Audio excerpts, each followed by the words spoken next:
Kia ora. Hello. Atamarie. Good morning from Aotearoa, New Zealand, in the Southern Hemisphere. And good evening to all of you in the Northern Hemisphere. But no matter where we are or what time it is, it's always time for tea. I'm Pamela Meek Steward. I'm a druid, and I have been for about 20 years. I'm a life coach. I'm a grove leader in the Grove of the Summer Stars. And what else do I do? I'm a celebrant. I do lots of things. You get to my age, you actually are trained to do quite a lot of things. But most importantly, I guess, my passion, having learned many things following the forest path in Druidry, is that I am the originator and the producer of a special divination kit called the Well of Shush. And this is so exciting because I think that there are a number of you who already have my divination kit, my Wheel of Shush, and are using it. And I also do some reader training. This is what it looks like. Wonderful thing. Yeah. So, welcome to you all. This is a bit heart-stopping, but also I tell you how exciting it is. There is something about opening up to that communication and getting the feeling that you are all here. When Philip asked me if I would do it, there is, of course, this heart-stopping thing of going, oh, but what an important thing to do. I think the things that we share in in Druidry are, for me, most importantly, the wisdom of the trees.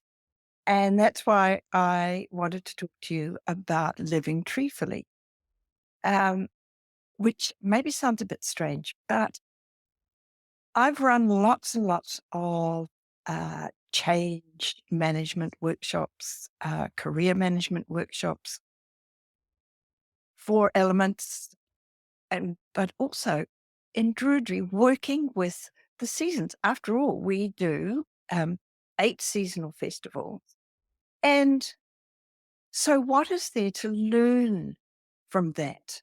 What is the wisdom? Because I think that we are encouraged to be in the forest and to be aware of trees and plants, and it can be flowers, could be vegetables, but that growing, pulsing life force that flows through all of the trees, all of the beings, if you like, in the forest, taking a walk in the forest. And that's what helped me come to a simple understanding that this was also the wisdom of the trees, was also the wisdom of how not only we could live our lives, but actually the actual natural cycle of our lives. And not just a life, but all of the lives within our lives, if you like. There is a natural cycle, and the trees and the plants and the vegetables all understand this. We tend to stand back and go, oh, well, what will I do next? Maybe I'll do this. Maybe I'll do that. If we calm and listen to the trees, we have the most wonderful message, and that is that everything works in an order, which I call seasonal, because the trees, plants, vegetables, all dance to the seasons. They don't say, oh, okay, today I don't feel much like being a peach. So today I think I'll go backwards and I'll just be a blossom. Or maybe I won't be anything. Maybe I'll just sort of be a bit of a stone or something, and I'll just sit it. Can't be bothered today. Or it's too difficult today to move forward. No, the trees don't do any of that. The trees just get on with it.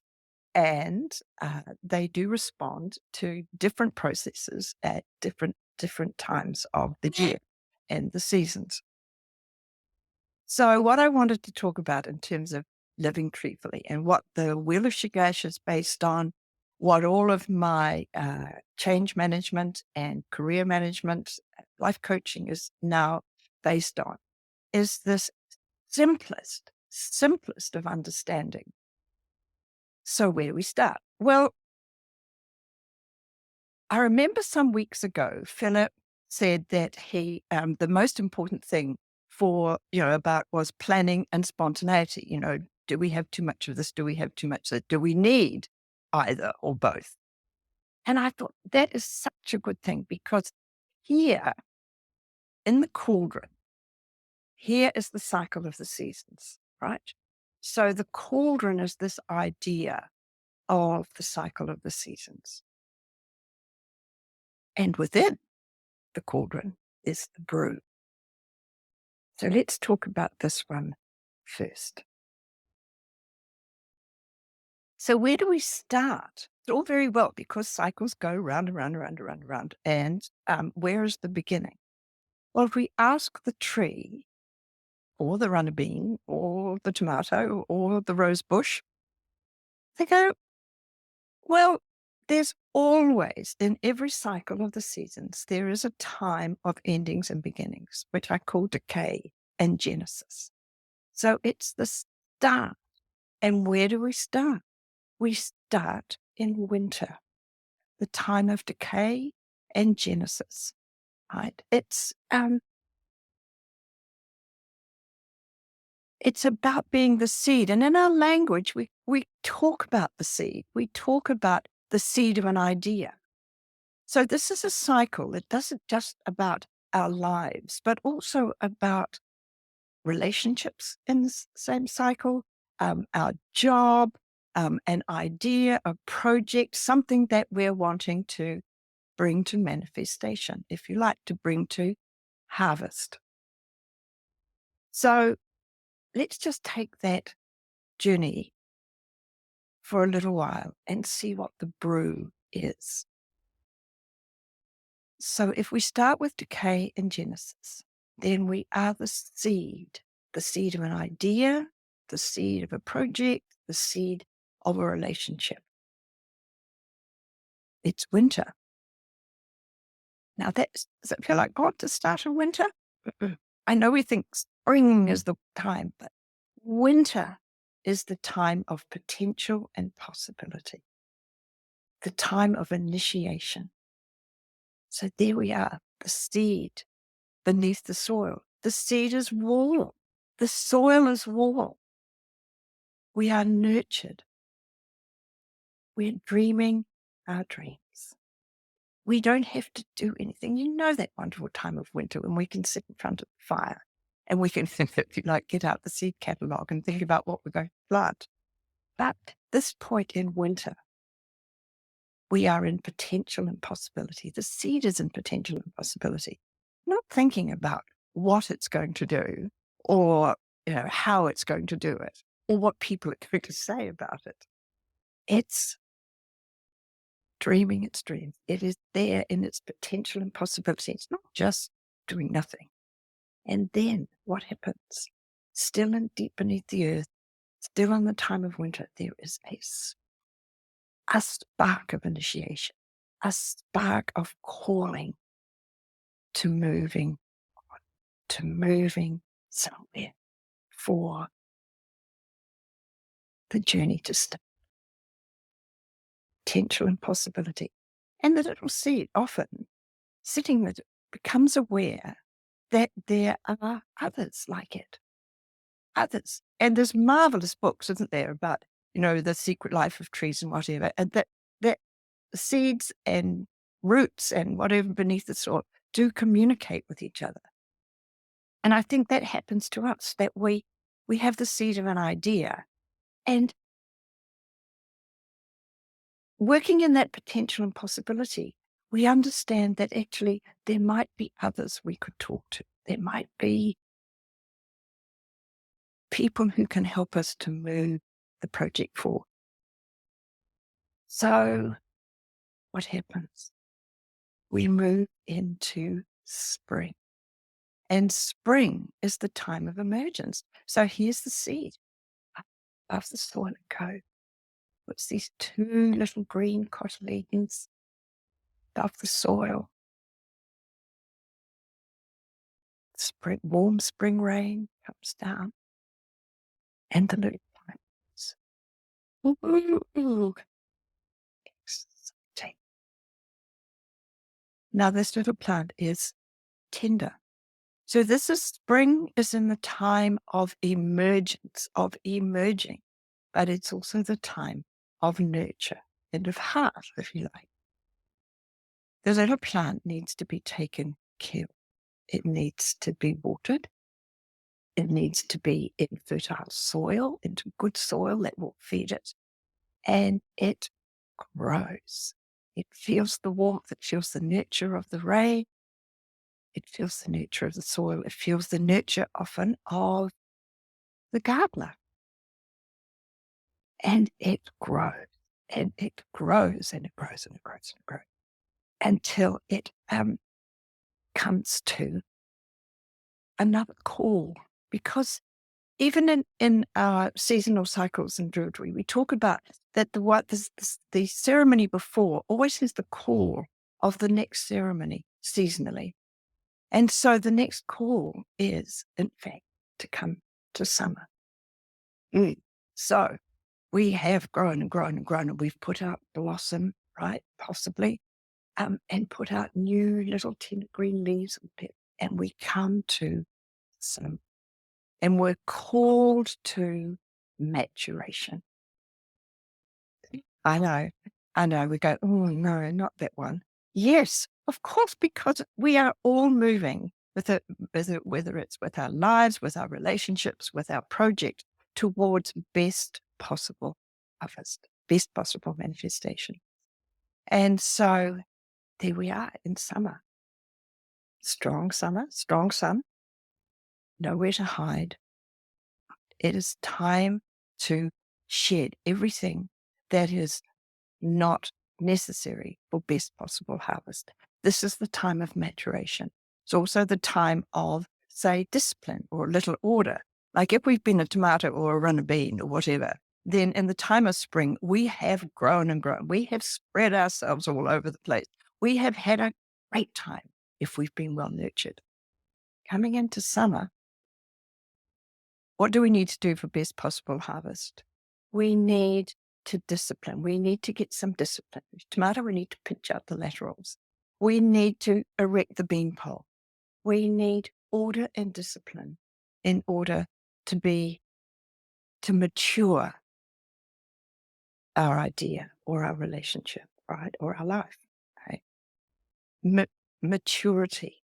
We all need to come to it. And sometimes it's not that comfortable, but actually what maturation is coming into its fullness, the fullness of ourselves, the fullness of our idea, to start to understand what is necessary to manifest and what we can leave behind. Okay. And sometimes who we can leave behind. And the tree or the plant in nature, in the forest, will also shed what is not necessary in order for it to produce the best possible harvest. So there we are in summer. Okay, we're learning a little discipline. We're starting to get ourselves ready for harvest. We are ripening. We are ready almost for, if we're a rose, for full bloom. And the call of autumn, we move to it. This is the time of manifestation, of harvest, but also of giving ourselves a pat on the back and going, hey, we made it. We followed the process fed us, and we produced what it is that we set out to produce, right? Or to grow or to harvest. So, forwards with the seasons, right? Winter is initiation or potential and possibility, if you like. We move to spring. Spring is emergence and also nurture.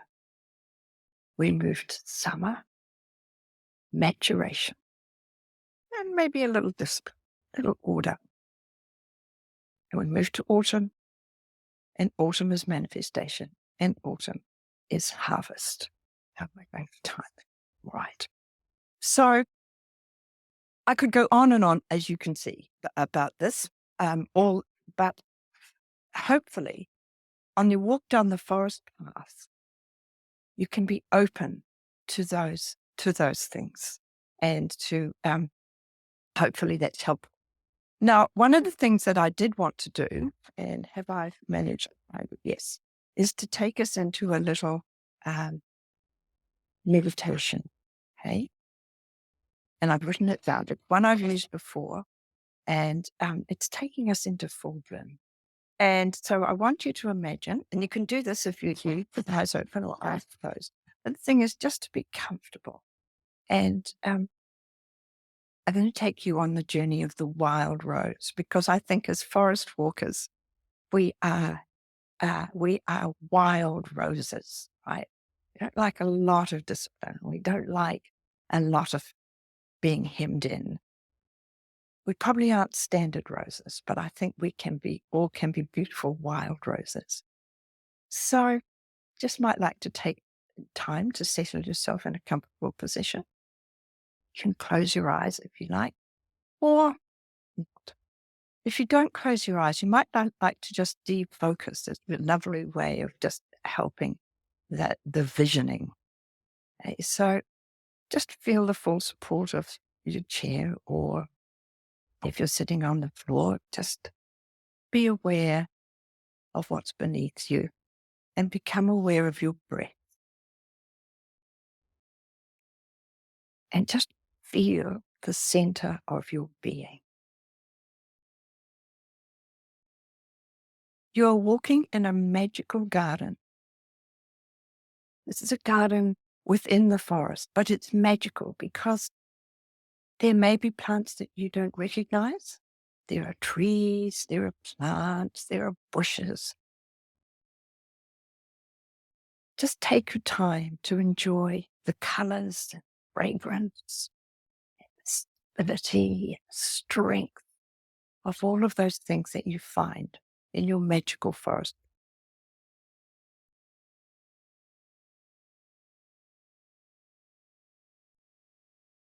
And as you walk, you find beautiful wild roses nestling beneath a strong tree. They could be magical wild roses. They could be not any rose I've ever seen. And you're drawn to a particular bush, and it's in full bloom. And you admire the color of the petals, and you smell the beautiful scent. Just note its qualities.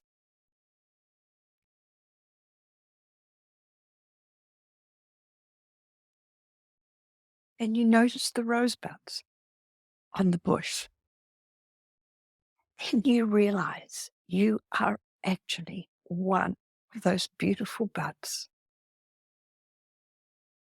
a magical rose, magical wild rose tree. Feel your new rosiness and how connected you are to the rest of the rose bush.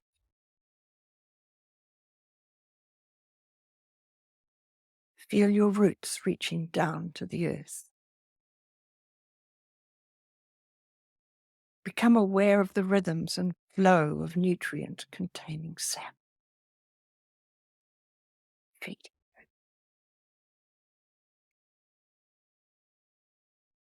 Your rosebud is closed and enveloped by its green sepals.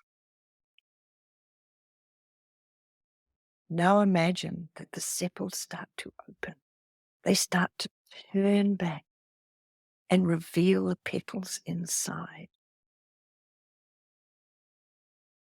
Tender, delicate, still closed.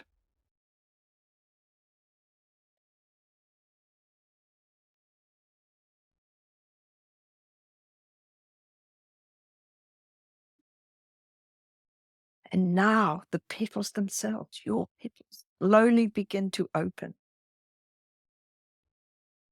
And as they do so, you become aware of a blossoming also occurring in the depths of your being. You feel that something in you is opening and coming to light.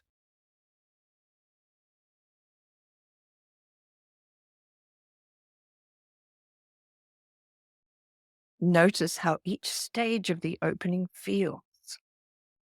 Take your time. Just feel it opening. Something's also occurring in the depths of your being. Something is opening and coming to light.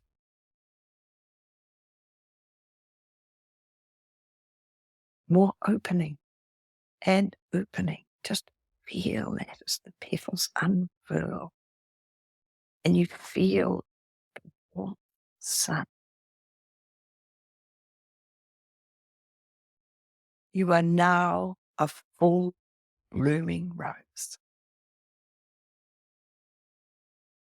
How does it feel compared to when you were a bud? Allow yourself to fully experience being a wild rose. Absorb its quality.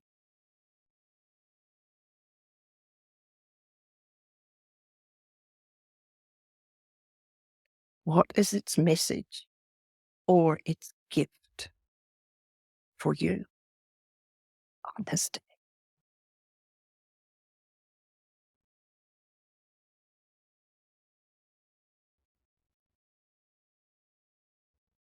And just gently come back, be aware of your surroundings in this room, and also to feel the presence of other wild roses all around the world who have participated in this meditation with you. Beautiful wild roses in full bloom, every one of you. And I realize that we're running out of time. So I just wanted to, I haven't had a chance because it's a bit disconcerting to actually go reading all of the people. So I will actually, when we've finished here, I will go in and I will reply to you and say hi. But just to finish off, this is for the day. This is a poem I wrote on a full moon about a rose, about being a rose. So here to all you beautiful roses in full bloom, this is what I wrote. No storm wind can haunt me now. I am in harmony with the seasons and with myself. I see the elegance of the eternal pattern, and within it I am in full bloom. Dead heads are cut away, sylphs and zephyrs dance around my head. And to those who seek me, I say, enjoy my perfume, my shade, my beauty. But most of all, seek my wisdom of the world, of belonging. We are not separate. We belong together. I offer myself to you, sweet and rich, full bloom under a full moon. It's been lovely spending time with you. We'll meet again. Goodbye for now.